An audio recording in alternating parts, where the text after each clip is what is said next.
Balurghat B Ed কলেজের পক্ষ থেকে অনলাইন ভিডিও ক্লাস চলছে। আমাদের প্রত্যেক স্যার এবং ম্যাডামরা তাদের ক্লাসগুলো নিয়মিত নিয়ে চলেছেন এবং যাতে শিক্ষার্থীরা বাড়িতে বসেই তারা সেই ক্লাসগুলো যেন ভালোভাবে শুনতে পারে তার ব্যবস্থা করা হয়েছে। অনলাইন ভিডিও ক্লাসে আবার সবাইকে স্বাগত, আমার প্রিয় ছাত্রছাত্রী। আজকে আমি পূর্বেও ভিডিও ক্লাস নিয়েছি। আজকে আমি কিছু গুরুত্বপূর্ণ বিষয় নিয়ে আমার প্রিয় ছাত্রছাত্রীদের উদ্দেশ্যে, বিশেষ করে সেকেন্ড সেমিস্টার ছাত্রছাত্রীদেরকে কিছু বিষয় সম্পর্কে আলোচনা বাকি থেকে গিয়েছিল, যেটা আমরা লকডাউনের পূর্বে কলেজ চলাকালীন করতে পারিনি। তার জন্য এই অনলাইন ভিডিও ক্লাসের মাধ্যমে আমি বাকি অংশটুকু আমি চেষ্টা করব এই অনলাইন ভিডিওর মাধ্যম দিয়ে তাদের কাছে পৌঁছে দেওয়ার। আজকে আমি আলোচনা করব second semester B Ed second semester course 3 course code 1.2.3 second half unit 4 levels and approaches of teaching, অর্থাৎ শিক্ষণের বিভিন্ন স্তর ও দৃষ্টিভঙ্গি, সহযোগিতামূলক দৃষ্টিভঙ্গি,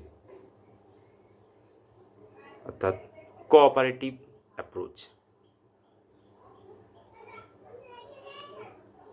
আমি ইউনিটটা কি এবং সেই অধ্যায়ের নামটা বললাম, যেটা হচ্ছে levels and approaches of teaching. এখানের আমি কোঅপারেটিভ অ্যাপ্রোচেস অর্থাৎ সহযোগিতামূলক দৃষ্টিভঙ্গি সম্পর্কে আজকে আলোচনা করব। আলোচনার পূর্বে কিছু কথা এই বিষয় সম্পর্কে তোমাদেরকে বলতে চাই, যেটা হচ্ছে যে আমরা যে কোনো কাজ অনেক সময় সংঘবদ্ধভাবে করতে চাই। সেটা সংঘবদ্ধভাবে করার পিছনে অনেকগুলো কারণ থাকে। উৎসাহ, আনন্দ বা কোনো কিছু বিষয় সম্পর্কে আমরা যখন হয়তো অবগত নয়, পাশাপাশি যে একজন আছে তার সহযোগিতায় আমি সেটা জানতে পারবো, এই সমস্ত বিষয়গুলো আমরা কিন্তু মাথায় রেখে আমরা কিন্তু একসঙ্গে অনেকগুলো কাজ করার জন্য আগ্রহ দেখাই। এই সহযোগিতামূলক দৃষ্টিভঙ্গিটা কি, কোঅপারেটিভ অ্যাপ্রোচ, সেটা সম্পর্কে আগে জানতে হবে। আমি আগেই বললাম, দলগতভাবে কাজ করার জন্য সবসময় আমাদের আগ্রহটা বেশি থাকে। প্রতিযোগিতামূলক যে বিভিন্ন বিষয়গুলো থাকে, সেখানে আমরা যারা এই কাজ গ্রহণ বা অংশগ্রহণের মধ্য দিয়ে বা কাজগুলো করার মধ্য দিয়ে আমরা প্রতিযোগী হয়ে থাকি, এবং যার ফলে কি হয় যে আমরা সে বিষয় সম্পর্কে আরও বেশি ভালো অবগত হতে পারি। এটার আরেকটি আলাদা উদ্দেশ্য যদি বলা যায়, যে শিক্ষার্থীদের শিক্ষণ প্রক্রিয়া সক্রিয়ভাবে অংশগ্রহণের সহায়তা করে। অর্থাৎ যে সমস্ত শিক্ষার্থীরা এতে অংশগ্রহণ করে তাতে কি হচ্ছে, সক্রিয়ভাবে কি করছে, অংশগ্রহণে সহায়তা করছে। অর্থাৎ সক্রিয় থেকে, অর্থাৎ অ্যাক্টিভ থেকে অংশগ্রহণ করতে পারে। এর মাধ্যমে কি হয়, শিক্ষার্থীদের মধ্যে কি হচ্ছে, ক্ষমতায়ন সম্ভবপর হচ্ছে, যে তারা পারবে, তাদের মধ্যে যে ক্ষমতাটুকু আছে এই সম্পর্কে তারা একটা বিশেষ পদ্ধতির কথাও আমরা এখানে পেয়েছি, যার ফলে কি হবে, নিজেদের মধ্যে একটা জ্ঞানের সম্ভার তৈরি হবে, যার ফলে তারা নিজে থেকে আগ্রহী হবে এবং সেই আগ্রহের মধ্য দিয়ে তারা কি করতে পারবে, যে সমস্ত বিষয়গুলোকে জানার চেষ্টা করবে। এবার আমরা আসবো এখানে কি বলা হচ্ছে, যে থিওরিটিক্যাল ফ্রেমওয়ার্ক এটা কি? Theoretical framework for cooperative teaching, অর্থাৎ সহযোগিতামূলক শিক্ষণের তাত্ত্বিক ভিত্তি। এই সহযোগিতামূলক শিক্ষণটা এক ধরনের বলতে গেলে পেশাগতভাবে বা জ্ঞানমূলক বিষয় হিসাবে ধরতে পারি আমরা।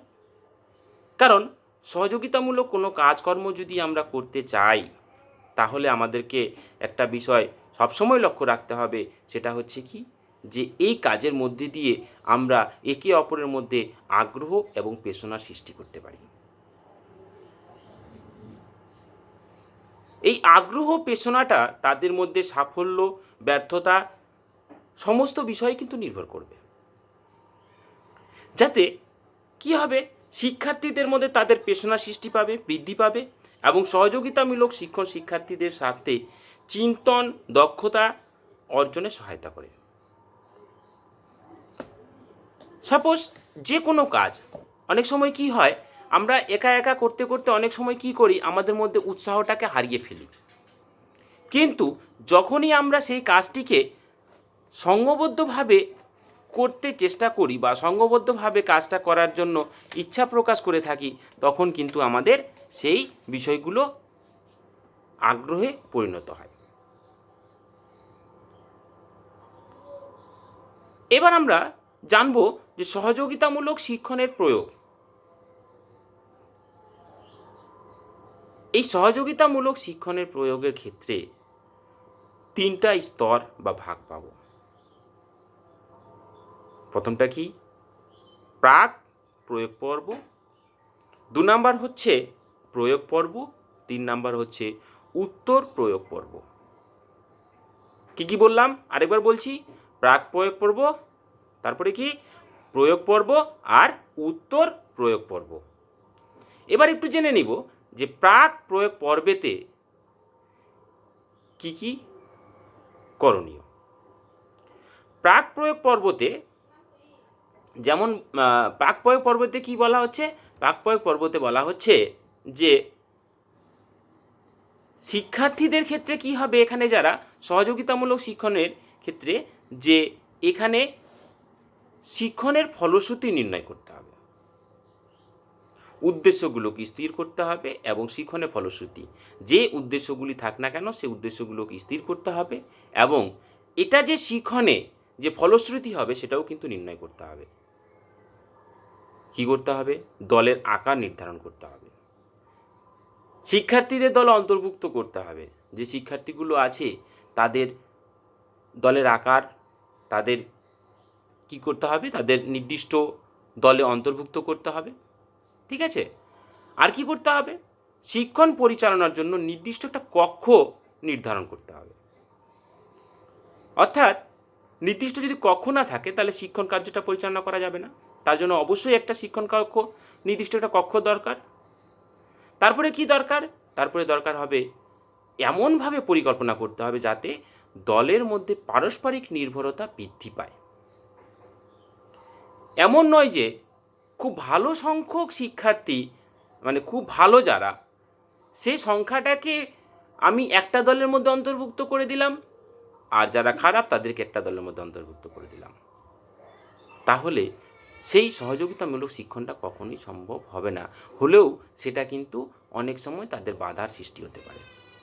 অতএব সেই দল যখন আমি তাদেরকে দলে অন্তর্ভুক্ত করছি, তাহলে আমাকে সেটা কিন্তু বজায় রাখতে হবে।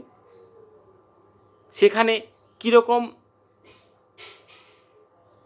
এমনভাবে স্থির করতে হবে যাতে পারস্পরিক নির্ভরতা বৃদ্ধি পায়, যেন একে অপরকে দেখে আগ্রহী হতে পারে। আর কি করতে হবে, দলের প্রত্যেকের ভূমিকা নির্ধারণ করতে হবে, স্থির করবেন। অর্থাৎ এমন নয় যে দলে 10 জন থাকবে, 10 জন দলের মধ্যে 5 জনের মধ্যে দায়িত্ব থাকবে, বাদবাকি দের দায়িত্ব নেই, সেই কথাটা কিন্তু থাকবে না। তাহলে কি করতে হবে? দলের মধ্যে তাদের যে দায়িত্বটা সেটাকে স্থির করতে হবে। আর কি করতে হবে? দলের কার্যাবলী স্থির করবেন, যাতে কি হবে, শিক্ষার্থী সেগুলো কি করবে, পাঠের সঙ্গে সামঞ্জস্যপূর্ণ তাদেরকে পেশনাটা দান করতে পারে। যেটা পাঠের সঙ্গে তাদের যে পেশনাটা, সেটা তাদের মনে যেন সঞ্চার করতে পারে। আর কি হবে, সাফল্যের যে শর্তাবলীগুলো বা আছে, যেটা সাফল্য আসবে, সেটাকে ব্যাখ্যা করতে হবে। তাহলে এটা ছিল প্রাক প্রয়োগ পর্ব। এবার আমরা আলোচনা করব প্রয়োগ পর্ব। অর্থাৎ এটা কি, এটা একদম এখানে আমাদেরকে মানে আমরা অনেক সময় বলি না সরেজমিনে কাজ করা, অর্থাৎ আমরা এখানে প্রয়োগ করব, অর্থাৎ অ্যাপ্লাই করব। সেখানে কি করতে হবে? তারা একসঙ্গে কাজ করবে, তারা একে অপরের কথা শুনবে, আর কি করবে, তারা একে অপরেরকে প্রশ্ন করবে প্রয়োজনে, তারা কি করবে, তাদের কাজ ও অগ্রগতির রেকর্ড রাখবে, তারা বিভিন্ন কর্ম করবে, উৎপাদনমূলক কাজ করবে, দলের মধ্যে ব্যক্তিগত দায়বদ্ধতা কতটুকু আছে সেটা উপলব্ধি করবে। ঠিক আছে? তাহলে এখানে প্রয়োগ পর্বের ক্ষেত্রে এই সমস্ত কাজগুলো তাদেরকে করতে হবে। এবার 3 নাম্বার এবং সর্বশেষ পর্বে সেটা বলা হচ্ছে উত্তর প্রয়োগ পর্ব। অর্থাৎ এখানে আমরা এক ধরনের বলতে পারি উত্তর প্রয়োগ পর্বের ক্ষেত্রে যেটা এক ধরনের রেজাল্ট টাইপের, যেখানে কীভাবে সারসংক্ষেপের মাধ্যমে কী হবে, অর্থাৎ কি সামারি অনেক সময় বলে থাকি, সারসংক্ষেপের মাধ্যমে পাঠটাকে সমাপ্ত করা হবে। অর্থাৎ এতক্ষণ ধরে বা যে বিষয়টা তাদের যে অনগতভাবে যেটা চলছিল তার মধ্যে থেকে কতটা তারা বোঝার পর তাকে একটা সারসংক্ষেপ করা হয়, এখানে কিন্তু সারসংক্ষেপের মাধ্যমে যে পাঠটা সমাপ্ত হচ্ছে সেটা করতে হবে। আবার কি বলা হচ্ছে, শিক্ষার্থীদের শিক্ষণের প্রয়োজনীয়তা মূল্যায়ন করবেন। অর্থাৎ শিক্ষার্থীরা শিক্ষণের যে প্রয়োজনীয়তা থাকবে সেটা কিন্তু মূল্যায়ন করতে হবে। আর কি করতে হবে, আর হবে এখানে বলা হচ্ছে সমগ্র বিষয়বস্তুর উপরে আলোকপাত করা। তাহলে আমরা বুঝতে পারলাম যে আমরা 3টা যে স্তর বা 3টা যে পর্ব আমরা পেলাম এখানে, যেটা হচ্ছে প্রাক প্রয়োগ পর্ব আর উত্তর প্রয়োগ পর্ব। এটা খুবই গুরুত্বপূর্ণ বিষয়। এবার যেটা আমরা চলে যাব, যেটা পরের যেটা আলোচনা বিষয় বা আলোচ্য বিষয়, সেটা হচ্ছে সহযোগিতামূলক শিক্ষণের সুবিধাসমূহ, অর্থাৎ অ্যাডভান্টেজ অফ কোঅপারেটিভ টিচিং। অর্থাৎ এই যে সহযোগিতামূলক শিক্ষণের ক্ষেত্রে কি কি সুবিধা, ঠিক আছে, এখানে কি বলা হচ্ছে যে এই সহযোগিতামূলক শিক্ষণের ফলে তাদের যুক্তি ও সমাধানগুলি সহজে তুলে ধরতে পারবে। অর্থাৎ একে অপরের সঙ্গে যখন তারা একটা বিষয় নিয়ে আলোচনা করবে, তাহলে সেখানে যুক্তি এবং তার সমাধানগুলো কি কি সেটা তুলে ধরতে পারবে। আর কি করতে পারবে, তারা ভাষাগত দক্ষতা আর হচ্ছে মৌখিক সংযোগ সাধন দক্ষতা বৃদ্ধি করতে পারবে। আর কি করতে পারবে, শিক্ষার্থীদের মধ্যে কি হবে, সামাজিক সংযোগ সাধনটা বাড়বে। ঠিক আছে? তার সঙ্গে সঙ্গে কী হবে, নেতৃত্ব দানের ক্ষমতা পাবে।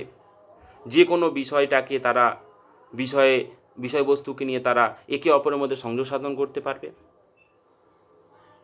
তাছাড়াও তারা বেশিরভাগ ক্ষেত্রে চারপাশের যে পরিবেশ বা সামাজিক সমর্থনকে কিভাবে তুলে ধরতে হয় সেই সম্পর্কেও জানবে।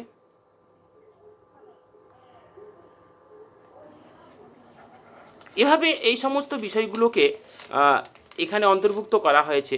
ঠিক আছে? আর কি বলা হচ্ছে, এই যে কাজের মধ্যে দিয়ে তাদের পরিবেশের যে পেশনা বা উৎসাহটা এখান থেকে পাবে তারা, যার ফলে পরবর্তীতে যে কোনো কাজ করতে গিয়ে তারা উৎসাহটা পাবে এখান থেকে। আর আমরা সাধারণত ধরে থাকি যে আমরা যখন কোনো কাজ করি, যে কাজটা করার সঙ্গে সঙ্গে যদি আমরা সাকসেস পাই, তাহলে পরবর্তী কাজটা করতে গিয়ে আমাদের খুবই ভালো লাগে, অর্থাৎ ভালো বা আমরা উৎসাহী মনোভাব নিয়ে কাজটাকে শুরু করতে পারি। ঠিক আছে? এবার আমরা যাব যে লিমিটেশন অফ কোঅপারেটিভ টিচিং, অর্থাৎ সহযোগিতামূলক শিক্ষণের সীমাবদ্ধতা সমূহ। এখানে কি পাবো আমরা? এখানে সীমাবদ্ধতা অনেকগুলো আছে, অনেকগুলো অসুবিধাও আছে। অর্থাৎ এখানে সীমাবদ্ধতাগুলোকে আমরা যদি দেখতে যাই তাহলে 4টি ভাগে ভাগ করে আলোচনা করা হয়েছে। যেমন বলা হচ্ছে, 1 নাম্বার হচ্ছে শিক্ষকের দিক থেকে বাধা, 2 নাম্বার হচ্ছে শিক্ষার্থীদের নিকট থেকে বাধা, 3 নাম্বার হচ্ছে কর্তৃপক্ষের নিকট থেকে বাধা, 4 নম্বর হচ্ছে অভিভাবকের নিকট থেকে বাধা। এই 4 ধরনের সামঞ্জস্যপূর্ণ আমরা সীমাবদ্ধতা পাবো এখানে। তাহলে প্রথম সীমাবদ্ধতাটা কি? শিক্ষকদের দিক থেকে বাধা। এখানে কি,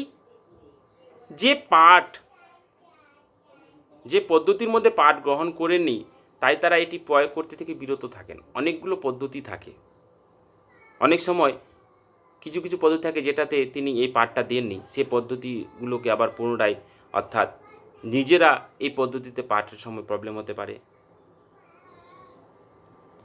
এই সহযোগিতামূলক শিক্ষণের ক্ষেত্রে বা পদ্ধতির সম্পর্কে যে শিক্ষক বা তাদের প্রশিক্ষণ থাকে না, তার জন্য অসুবিধা হতে পারে। আর কি হতে পারে? অনেক বেশি দায়িত্ব বা নিয়ন্ত্রণ ক্ষমতা প্রয়োজন হয়, যা তারা অনেক সময় পান না। আর কি হবে? এই ধরনের উদ্ভাবনীমূলক পদ্ধতি ব্যবহার করার ক্ষেত্রে প্রয়োজনীয় আত্মবিশ্বাস পান না। অনেক সময় সময়ের অভাব বলতে পারি আমরা, যার ফলেও হয় না। এবার হচ্ছে শিক্ষার্থীদের নিকট থেকে বাধা। এটা কি? শিক্ষার্থীরা অনেক সময় কি হয়, এরকম শিক্ষণ পদ্ধতিতে অংশ নিতে অস্বস্তি বোধ করে। কি হবে করে, কেন করব, ইন্টারেস্টটা থাকে না। আবার কি হয়, অনেক সময় শিক্ষার্থীরা বক্তৃতা পদ্ধতির মাধ্যমে শিক্ষা গ্রহণের জন্য আগ্রহ প্রকাশ করে।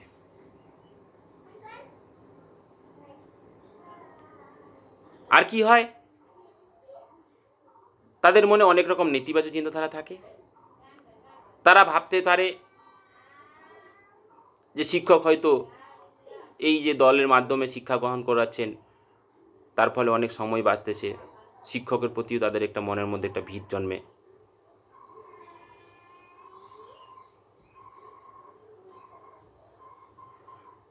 তারপরে হচ্ছে কর্তৃপক্ষের নিকট বাধা।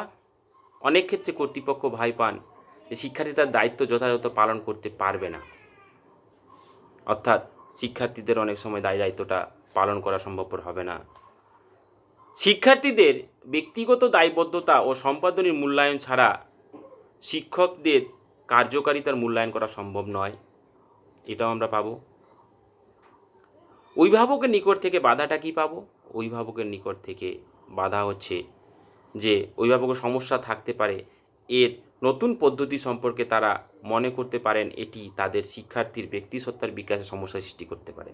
নতুন পদ্ধতি তারা অবগত নন, সহযোগিতামূলক শিক্ষণ ব্যবস্থার সঙ্গে তারা জানেন না, বা তারা সেই সম্পর্কে তারা অভিজ্ঞ না, তারা হয়তো বিষয়টা সম্পর্কে অতটা না জানার ফলে তাদের মধ্যে একটা ভীত থাকতে পারে। উচ্চ মেধা সম্পন্ন শিক্ষার্থীদের ক্ষেত্রেও এটা অভিভাবকের কাছে ভয়ের কারণ হয়ে দাঁড়ায়। তাহলে আজকে এটুকুই আমরা সহযোগিতামূলক শিক্ষণ দৃষ্টিভঙ্গি যেটা আলোচনা করছিলাম, এটুকুই। এরপরে আসছি পরের নেক্সট ক্লাসে।